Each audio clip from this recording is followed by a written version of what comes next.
ang mga satanismo. Nagtuo sila sa doktrina sa mga pagano nga ang kalag dili mamatay. Sa ato pa ko ng pagtulon ani mo karon ug ang imong gibati nga pagtulon nga ang kalag dili mamatay usa ka na ka pagtulunan sa yawa ug pagtulon na sa satanismo. Kay kinsa may kalag? Kita, ako, ikaw, kita nga mga buhi, kita mo ay kalag. Walay espiritu nga mobalik og magsuri-suri ngadto sa kawanangan nga ang uban ini magunahuna nga kung duna pa sa balik-balikonon kay sila nagrabyo sa buhi pa sila magkondenar ang ilang espiritu usa kada kabakak nga pagtulunan. Asa man mo adto ang mga matarong nga mga minatay pagbalik sa Dios.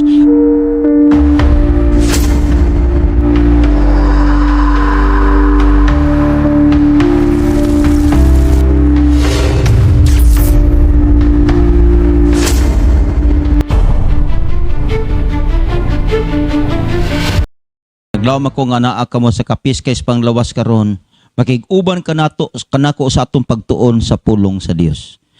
Ningutloa, akong giabi-abi ang tanang nagsunod sa atong tanamonon sa bisag asang dapitas kalibutan, sa tibok nasod sa Pilipinas, sa tibok Islas Mindanao, sa mga kalungsuran o kabaranggayan, sa mga nagsunod sa atong tulamanon, niningutloa ang matuod nga pagtulunan. Sa pagsugod, ako mangyangis pagdungos yung ulos pagampo, Dios nga langit nun magtuon kay siyong pulong, tagay may kibalog kaalam nga langit nun sa pagsabot nini. Mahimo na mong giya o gabayan sa pag-alagad kanimo. Tagi kami siyong balang espiritu nga may magatudlo ka na mo sa pagsabot ining tanan, among gisalig kini sa ngalan ni Jesus. Amen. Ang atong pagatun-an karon maghiskot kita mahitungod sa kahimtang sa mga minatay. Kining kamatayon manghigala, mao nang gikahadlukan sa mga tao sa kalibutan. Kay ang ilang gusto magkinabuhi nga walay katapusan. Apan bisan unsaon tungod sa sala nga itong nahimo, ang mga tao sa kalibutan nakaangkon og kamatayon. Og ang kamatayon kinahanglan imong masayran unsay paglaom luyo sa kamatayon. Unsay dangatan sa tao panahon sa kamatayon? Mo'y unang pangutana nga angay natong hinuktukan og atong tubagon. Matod pa sa Job 14 bersikulo 10 o 14. Nag-ingon, apan ang tao mamatay og ikalubong, oo ang gininawa sa tao mabugto, og hain naman siya. Nagpadayon siya, maman usab ang tao mamatay og dili na mubalik hangtod nga mawala ang kalangitan. Sila dili na mahigmata, dili na sila mapukaw, gikan sa ilang pagkatulog. Ang tao mga kaigsuunan, musugot kag sa dili mamatay. Doon ay mga tao maingon ng pagkamatay sa tao kung matarong siya, mudiretso siya langit. Kung dautan mo, diretso siya og impyerno. Kung siya dili matarong og dili dautan, ana sa alang-alang ang iyang sitwasyon, sila maingon nga kanang tawhana kinahanglan adto sa purgatorio. Apan sayop ang tanan nila nga mga huna-huna o pamulong-pulong. Kaya ang giingon sa balaang kasulatan, ang tao mamatay, asa siya padulong sa lubnganan. Sa ang tao mabugtuan siyang kinabuhi, asa naman siya ang iyang padulngan tuwa sa iyang lubnganan, mga kaigsunan kahigalangan. Mauman usap kung ang tao mamatay. Pagkamatay niya, human siya ilubong, dili na siya mubalik sa iyang puloy-anan. Sama sa giingon sa uban, nga magkondenar, maguyod og kanina, mubalik-balik sa ilang puloy-anan, kay doon na pa sa sayunon sa iyang balay. Sayop ka na nga pagtulunan. Dili na sila mapukaw sa ilang pagkatulog, mga kaigsunan, hangtod muabot ang insaktong panahon. Kung ang tao mamatay, mabuhay pa ba siya pag-usap? Mo'y pangutana. Pabuton unta nako ang tanang mga adlaw sa akong pagpakigbisog hangtod nga ang akong pagkabalin mudangat mato pa ni Job. Si Job na siya panglantaw sa unahan nga luyos kamatayon mabanhaw siya, luyos kamatayon makabalik siya sa kinabuhi. Mao na ang pakigbisog nga iyang gipaningkamutan ining kalibutan sa ingon man usab niya na kung ang tawo nga adunay Kristohanon pamuot maghunahuna siya nga human sa iyang kamatayon kinahanglan siya mabuhi. Dili pwede ang katarugan na maingon nga mabuhi sa mga samasari, mamatay murag ilaga, live like a king and die like a rat. Dili ka na mahimo sa katawhanong paningkamot, sama sa katawhanong hingpit ug lantiw o pangutok. Kay ang kamatayon dili mo'y katapusan sa kinabuhi. Apan ang kalaglagan mo'y tumoy niini. Aron masabtan nato ang kamatayon, atong susihon pag-ayo kundi ay mangikan ang tao. Ugon sa ang tao. Ang balaang kasulatan nagsulti sumala sa Genesis kapitulo 2 bersikulo 7.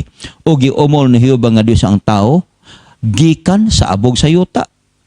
o gihoypan niya kini sa buho sa ilong siyang ginhawas kinabuhi ug ang tao nahimong kalag nga may kinabuhi. Sa sinugdan ang tao gihimo sa Dios gikan sa abog sa yuta iyang giumol. Ang abog dili pwedeng maumol sa usa ka butang hangtod ka kini sagudan og tubig. Mao hinungdan nga kung tan-awon niya mga lawas sa tao 85% sa iyang lawas tubig. Kung ang tao mahudtag tubig siyang lawas, ihatod siya ngadto siyang kamatayon. Diha ang tao gihimo sa Dios gikan sa abog sa yuta. Pagkahuman niya porma sa tao, gihoy pa niya sa buho sa ilong sa gininhawa siyang kinabuhi. Sa dihang may kininhawa ng tao, hingsod ang hangin o oxygen sa iyang lawas, gitawag na siya og kalag nga may kinabuhi. Ikaw karon nga naminaw kanako, ako nga nagsaysay kanimo. Nagpamatuod kini nga kita mga kalag nga buhi nga may dunay ginhanawa sumala pa sa balaang kasulatan. Mao bitaw si Job nag-ingon matupan niya Job 27:3 kay bug-os pa man ang akong kinabuhi dinhi kanako ug ang espiritu sa Dios anaa sa akong ilong. Kining espiritu nga gisgutan diri mga higala ni Job mao kini ang giingon sa balaang kasulatan nga atong gininhawa nga gibutang sa Dios sa gininhawa sa atong ilong. Gipasudi ang hangin, hupan kita gihuypan ug ang tao nahimong kalag nga may kinabuhi. Sa laktod nga pagkasultian niya ang simple kay nga formulas, dust. Unsa man na abog plus spirit. Unsa man ning spirit gininhawas kinabuhi or hangin. Ang resulta niya na ang tao nahimong buhi nga kalag. Element of the earth. Sa simple kayo, unsa man ning element of the earth? Yuta, abog. Plus gininhawa sa kinabuhi ang tao nahimong buhi nga linalang. Karon mga kaigsuonan, simple kay mathematics sa kinabuhi sa tao. Kun diin siya gikan, abog plus hangin equals kalag nga may kinabuhi. Ing ana ka simple ang formula mga kaigsuonan. Apan mga kaigsuonan sa dito sa tanaman, wala sa plano sa Dios nga ang tao mamatay. Ning ingon ang Dios ngadto sa tao ayaw ka kaon ining bunga sa kahoy nga gibutang sa tanaman. Apan miingon ang kay kun mukaon kamo mamatay gayud kamo. Apan ming abutang bitin nga gisimboluhan sa yawa. Unya ang devil nagbakak, ang yawa nagbakak ngadto sa babae ug miingon dili gayud kamo mamatay. Ang espiritismo mga kaigsuonan nagsulti spiritualism says that the dead knows more than the living. And the serpent said unto the woman, ye shall not surely die. Matod pa sa mga espiritismo nga ang mga patay na ay daghang isayran kay sa mga buhi. Una ang sulti sa serpente ngadto sa babae nga dili gayud mamatay. Ila kining gipamatud-an ngani pa ang mga satanismo. Satanists believe in the pagan doctrine of immortality of the soul. Ang mga satanismo nagtuo sila sa doktrina sa mga pagano nga ang kalag dili mamatay. Sa ato pa ko ng pagtulon ani mo karon ug ang imong gibati nga pagtulon nga ang kalag dili mamatay usa ka na kapagtulunan sa yawa ug pagtulon na sa satanismo. Kay kinsa may kalag? Kita, ako, ikaw. Kita nga mga buhi, kita mo oy kalag. Dili nimo lahion mga kaigsuonan. Kay kung mingon ka nga kita dili mamatay, nagsulti ka nga naapay mo gawas ka nato dinhi, human kita mamatay, usa ka na kasayo ka pagtulunan. Kay ang pagtulunan sa mga pagano ug sayawa, nga ang lawas mamatay, apan ang atong kalag matod pa nila, ilang gilahi ang kalag ug ang lawas. Ang kalag, ang lawas mamatay, apan ang kalag dili mamatay, usa ka na kasayop nga pagtulunan. Kay kining atong lawas, mao kini ang kalag, ug kining atong kalag, mao kini siya ang atong lawas. Kung magkiskot kag kalag, mao kinang kinatibukan sa pagkatao sa katao. Ang iyang lawas, ang kinaiya, ang iyang kahibalo, ang iyang kinaiya, ang iyang pagkatanan, mao kining gisgutan sa kalag. Kung mamatay ang atong lawas, patay tanan. Apan ang yawa ni sulti nga ang kalag dili mamatay. Usa kini kabakak og sayop nga pagtulunan. Ngani pa makaigsuonan, spiritism claims that the dead are not dead. The fundamental principle of spiritualism is that human beings survive bodily death, and occasionally under condition not yet fully understood, we can communicate with those who have gone before. Matod pa ni Arthur Hill sa iyang libro, Spiritism, Story and Phenomena and Doctrine.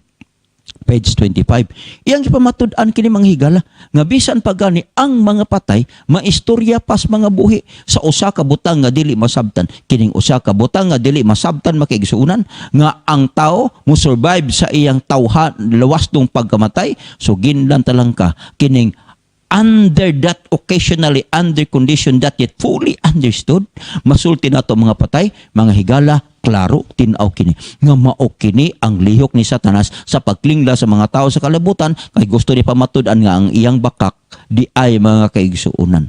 Kung imong tan-ahon ang lubnganan karon, anaa, ikaduhang punto, spiritism claims the dead communicate with the living. Gipamatud-an sa mga espiritismo nga ang mga patay makighinabi pa sila ngadto sa mga buhi. Matod pa sa ilang punto, there is no death in the graveyard, for I have frequent talks with the dead. Matod pa makigsuunan ni ini, I cannot doubt, matod pa ni Sir Oliver Lads, o sa ka-espiritismo nga tao, I cannot doubt that the people live after death, for I frequently talk with them. Matod pa niya, di ko makatuong ang mga tao walay kinabuhi iliyo sa kamatayon, kaysa makadaghan ako nakigsulti kanila. Ngani pa kung ako naon mo kini si Sir Oliver Lads, aduna siya mga kaigsuunan contact number, Facebook account, matod pa sa atong panahon karon ngadto sa mga nangamatay na. Okay. Apa ang pagutana? What happens when someone dies? Sa dihang mamatay ang tao, unsa magimahitabo? Ang Biblia naghatag kanato sa konkreto ug insaktong tubag. Asa padulong ang abog, asa pauli ang atong espiritu, ato ning sabton mga kaigsuonan. Ang Ecclesiastes 12 versikulo 13 nag-ingon, ug ang abog mo balik nga ni sa yuta. Ingon sa kaniadto ug ang espiritu mo balik ngadto sa Dios nga maoy naghatag niini. Karon mga kaigsuonan, ato ni siyang sayron pag-ayo unsay buti pasabot aning espiritu. Mga kaigsuonan, ang abog mo balik nga ni sa yuta ingon sa kaniadto unsay buti pasabot ang atong lawas mo balik ngadto sa abog diin kita gikan. Apan ang pagtulunan sa uban nga aside sa atong lawas na ay kalag na apay espiritu, apan unsay buti pasabot dining espiritu nga giingon sa balaang kasulatan, ilabi na sa Ecclesiastes 12 versikulo 13. Kining 12 versikulo 7, kining espiritu nga giingon dinhi mga kaigsunan, mao kani ang atong gininhawa. Sa Hebrehanon nga pinulungan kaning espiritu gitawag niya ruach. Unsay but pasabot ni oxygen or air. Mao kini mga higala ang mingsulod ngadto sa ginhawa sa tao aron matagaan siya kinabuhi sa Dios. Apan kun siya mamatay, malata ang iyang lawas, mobalik sa sayuta ingon sa kaniadto unya ang espiritu kanang iyang gininhawa nga mugawas gikan kaniya, mobalik ngadto sa kawanangan nga ang Dios mo'y naghatag ini. Tin-aw ang ingon sa Ecclesiastes 12 versikulo 13. Walay espiritu nga mobalik og magsuri-suri ngadto sa kawanangan nga ang uban ini maghunahuna nga kung duna pa say balik-balikonon kay sila nagrabyo sa buhi pa sila, magkondenar ang ilang espiritu. Usa kada kabakak nga pagtulunan. May sayran ba ang mga minatay? Doon na ba?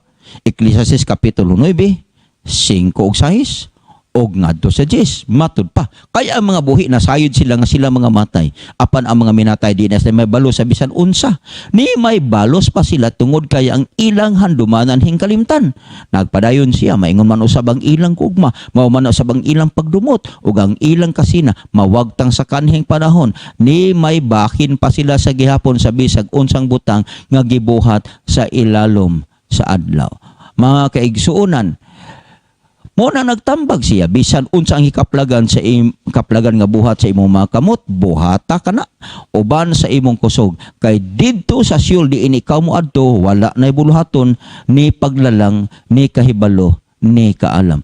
Ang balaang kasulatan nagsulti kanato ni ini sa simple kay pagtununan, ang mga buhi nasayod sila nga mga matay. Kitang mga buhi karon nasayod ta mga matay. Apan adunay nga patay karon, wala sila himbang kaagad silang kaugalingon. Sa balsamar kanila di nagali sila sakitan. Kung gisuod pa sila sa kahon, wa sila himbang kaagad. Ni may balos pa sila sa mga butang nga ilang nahimo ug ang ilang handumanan hingkalimtan na. Wa na sila memori, wa na sila panumduman. Mao man usab ang ilang gugma, wa na paghigugma nga matay, wa na sila pagdumot, wala sila makasina na wagtang kini sa kanhing mga panahon. Ni may bahin pa sila gihapon ilawom sa adlaw. Mo bito nagtambag nga bisag unsay mahimo si mga kamot buhata kini kay didto sa mentiryo sa lubnganan ikaw moadto wala na bisan unsa pang bulaton ni kaalam ni kahibalo. Ang sutod pangutana, makadaig ba ang mga patay sa Dios? Doon na babay ning adtong simbahan sa mga minatay? Salmo 115 bersikulo 17, ang mga minatay dili na makaday kang hiyuba ni may mausa ni adtong nanganaog ngadto sa hilom. Ang balaang kasulatan tin-aw nga way mga patay nga niadtong simbahan, way mga patay nga nagampo, way mga patay nga naglayig sa Dios. Mao bitaw mga kaigsuonan, samtang buhi ka pa ampo dayeg ngadto sa Dios, kay diin sa kamatayon kitang tanan mo adto, wa nay panahon sa pagdayeg kang hiyuba bisan pa ni adtong mga tawo nga nanganaog sa hilom. Unsay mahitabo sa tanang mga minatay sa pagkatapos sa panahon? Ang tubag niya na mabasa nato sa Juan 5:28 ug 29 nag-ingon, apan ayaw kahibulong kini kay ang takna nagsingabot na nga ang tanan nga nasa lubong magpakabati sa iyang tingog. Ang tanan nga nangamatay maigsoon makabati siyang tingog ana sa lubnganan. Matud pa sa Pinadaya kapitulo 20 bersikulo 5 ug 6, ug bahin sa uban pa nga nangamatay kini sa dili pa mabuhi pag-usab hangtod matapos unang usa ka libo ka tuig, mao kini ang naunang pagkabanhaw. Nagpadayon ang bersikulo 29 sa Mateo 5, sa Juan 5, ug sa mga nagabuhat og maayo sila man nagpanggula nga binanhaw ngadto sa kinabuhi, ug ang nagpangguhat sa mangilad managpanggula nga binanhaw ngadto sa pagkahinukman sa silot. Duha ka klase ang mabanhaw mga kaigsuonan. Ang usa ka pagkabanhaw mga matarong, mabanhaw sila ngadto sa kinabuhi. Ang usa nangamatay, mabanhaw sila ngadto sa pagkahinukman sa silot. Ang interval sa usa ka pagkabanhaw ngadto sa laing pagkabanhaw, sa unang pagkabanhaw, sa ikaduhang pagkabanhaw, usa ka libo ka tuig. Mabanhaw ang mga matarong pagbalik sa Ginoo. Ang mga daotan mabanhaw sila pagkatapos sa usa ka libo ka tuig. Asa man mo adto ang mga matarong nga mga minatay pagbalik sa Dios? Unang Tesalonica 4:16 o 17 nag-ingon, kay ang Ginoo gayud mao manaog niya gikan sa langit, inubanan og singgit sa pagsugo sa tawag sa mga punuan sa mga malulunda ug sa tingog sa trompeta sa Dios. Ug unya ang mga minatay diha kang Kristo mouna pagpamangon.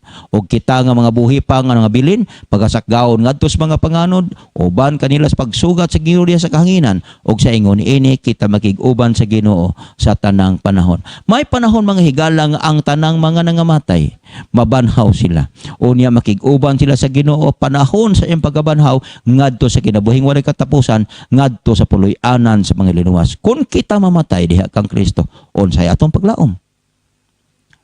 Unsay giingon sa balaang kasulatan, Pinadaya kapitulo 20 bersikulo 5 ug 6, matud pa, ug bahin sa uban pa nangamatay kini sila dili pa mabuhi pag-usab hangtod matapos ang usa ka libo ka tuig, kini mao ang nahaunang pagkabanhaw.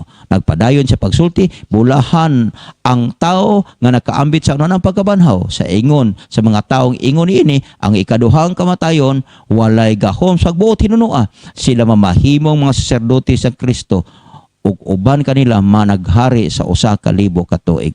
Ang mga matarong mga higala aduna sila'y paglaom. Ang matarong adunay bahin sila.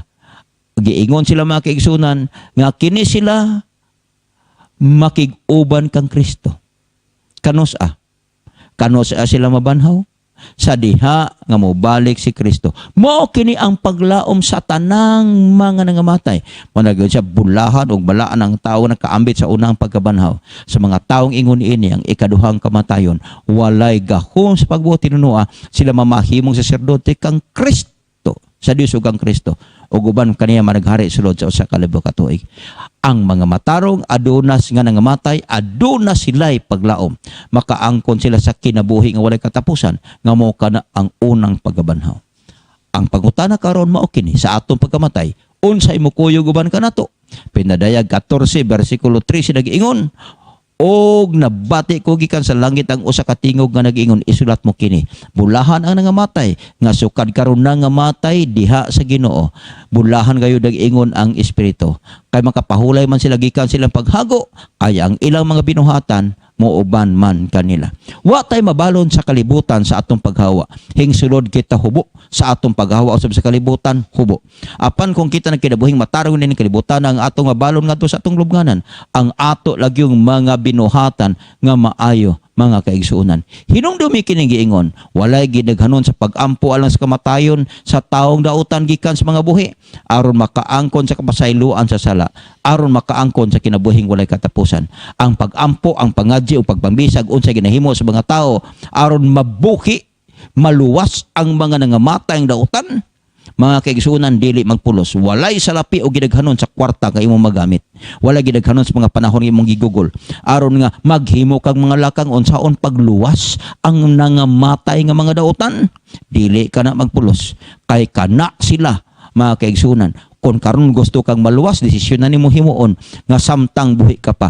Kay didto sa kamatayon di ni ka moadto, wala nay panahon nga imong mahimo kini mga kaigsuonan. Ang dakong paglaom sa mga matarong mo ang pagbalik ni Kristo, ang pagkabanhaw sa mga matarong nga makapuyo ng langit nung puloy-anan. Kay ang tanang mga matarong tagaan man sila sa ilang balos sa kinabuhi nga walay katapusan pagbalik sa atong Ginoo.